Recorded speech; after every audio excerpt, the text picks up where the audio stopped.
Hello fellow travelers, I want to share my most memorable experience with United Polaris Business Class in this video. While I had a mixed bag of experiences in the past, this trip was the best so far. I can't wait to take you through the unique features and fresh experiences that made my journey from Narita, Japan to LAX memorable. So without further ado, let's get started. There are two Polaris cabins in the Boeing 787 aircraft in a 1-to-1 seat configuration. My family and I snagged seats in row 8. The cabin's sleek design sets the mood for a relaxing flight. The Polaris seat is a better designed seat. The gray, black, and blue colors look so elegant. And even without doors, these seats are like your own private bubble, way more secluded than your average business class seat. The seat amenities are thoughtfully designed, functional, and attentive to aesthetic detail. There's this large and very responsive entertainment screen up front, and there's this nifty little nook for your gadgets below it. The space is intended for phones and tablets because there's a USB port beside it.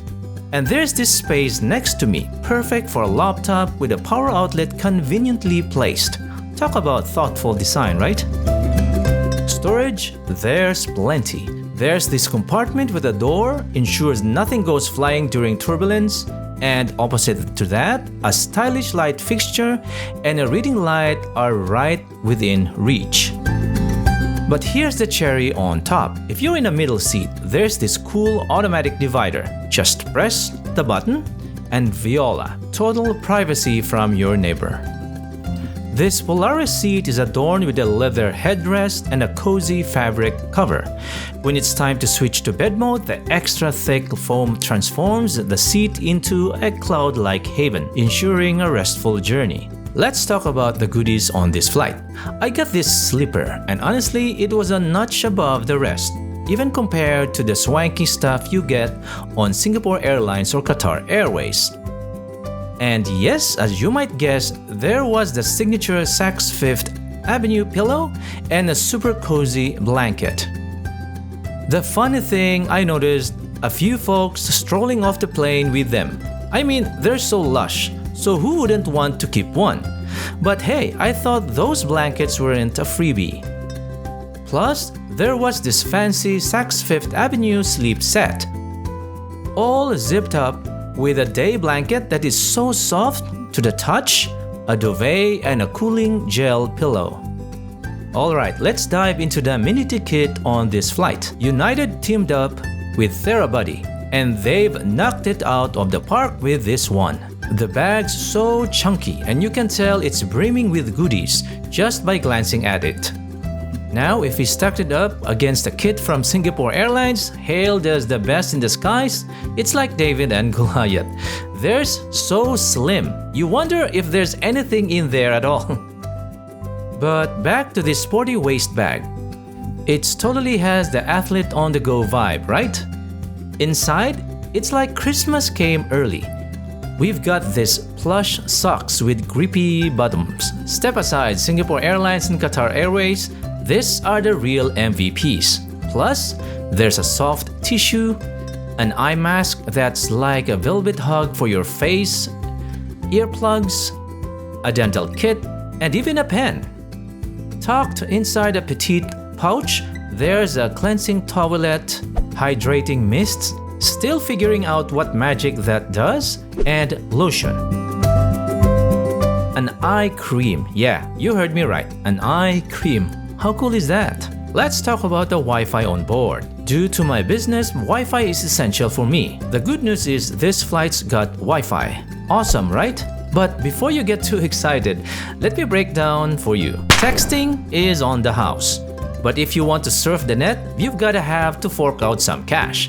$4.99 gets you an hour, $8.99 for 2 hours, and if you're feeling flush, $21.99 will keep you online the whole flight. But get this, Singapore Airlines dishes out free Wi-Fi in economy class. And here I am on a 9-hour flight and there's no free Wi-Fi. I bite the bullet and paid for the full flight. The best part is the internet speed was pretty good. I was able to watch TikTok video clips with no noticeable lag.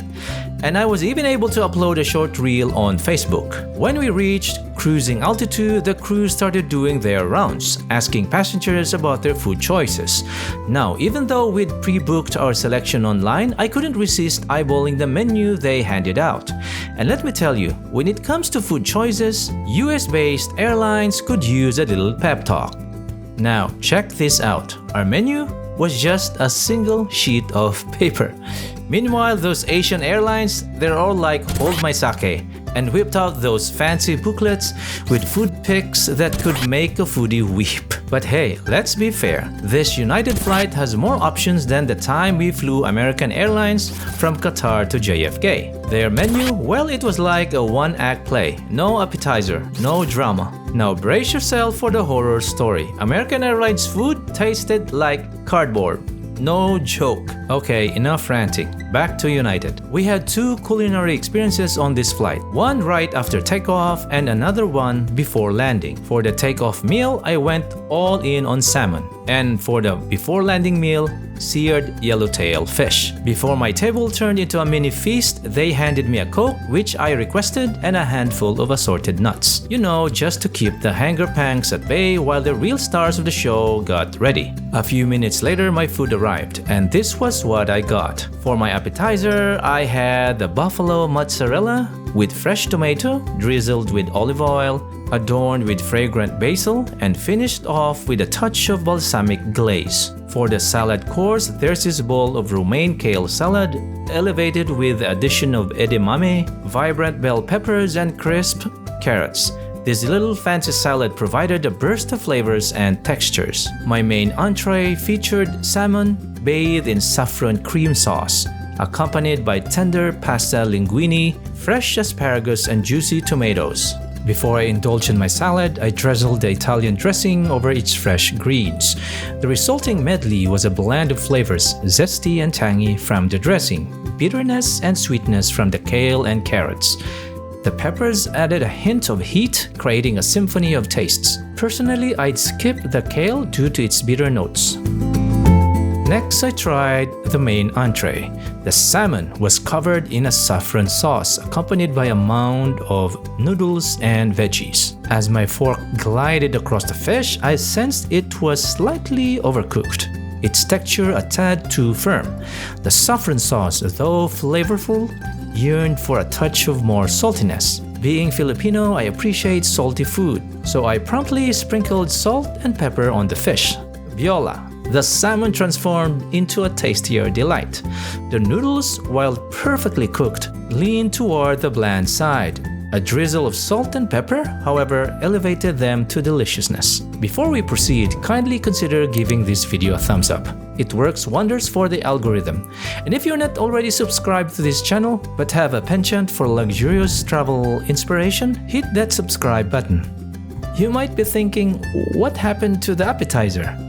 I saved the appetizer for last, lactose intolerance being my guide. However, I tasted it anyway. A small taste of the cheese revealed its true goodness, especially when paired with the tangy balsamic glaze. For dessert, however, this delightful indulgence was nothing short of heavenly. A generous scoop of vanilla ice cream, crowned with a cascade of luscious caramel toppings. Picture those golden ribbons of sweetness gliding down the frosty peak of creamy vanilla goodness. It's a symphony of flavors that deserves nothing less than a perfect score. 10 out of 10. After a few hours of rest and a YouTube video binge, the moment arrived for the pre-landing meal. Let me paint the scene. On my table sat a cup of steamed white rice, a comfortable cup of coffee with a dollop of cream and pockets of sugar on the side, and the star of the show, the main entree, seared yellowtail alongside a bowl of soup. First things first, coffee to keep those eyelids from drooping. Then I turned my attention to the soup. It was a revelation, flavorful, comforting, and oh so good. Instead of daintily using a spoon, I slurped it straight from the bowl. The fish awaited its turn. The menu promised seared yellowtail, but the kitchen had other plans. It arrived well done, but taste trumped technique, doesn't it? And oh, what a taste it was! The fish, tender and yielding, danced with a teriyaki sauce that played a symphony of flavors. Rich sweetness, a hint of saltiness, and just a touch of tang. If you encountered a dish that balances sweet and salty, chances are it hails from Asian origins. Teriyaki sauce, the classic Japanese condiment, knows how to steal the spotlight. And here's the secret: this sauce isn't picky. It pairs beautifully with red meat, poultry, and of course fish, infusing them with an unmistakable Asian flair. Despite the fish deviation from its intended seared state, the yellowtail remained soft and tantalizing. This flight with United Polaris Business has etched itself as my most remarkable flying experience. The crew's unwavering attentiveness, the thoughtful amenities bestowed upon passengers, and the culinary delights elevated this flight beyond my previous encounters with United. Yet, like a discerning traveler, I recognize room for improvement, particularly in the realm of food and its presentation. It's in these nuanced details that US-based airlines, including United, sometimes fall short when compared to their Asian, Middle Eastern, and European counterparts. Now, let's address the metaphorical elephant in the cabin. How does United stack up against ANA's business class offerings? Click that thumbnail and embark on a comparative journey. To my fellow travelers, until our paths cross again, safe skies and farewell for now.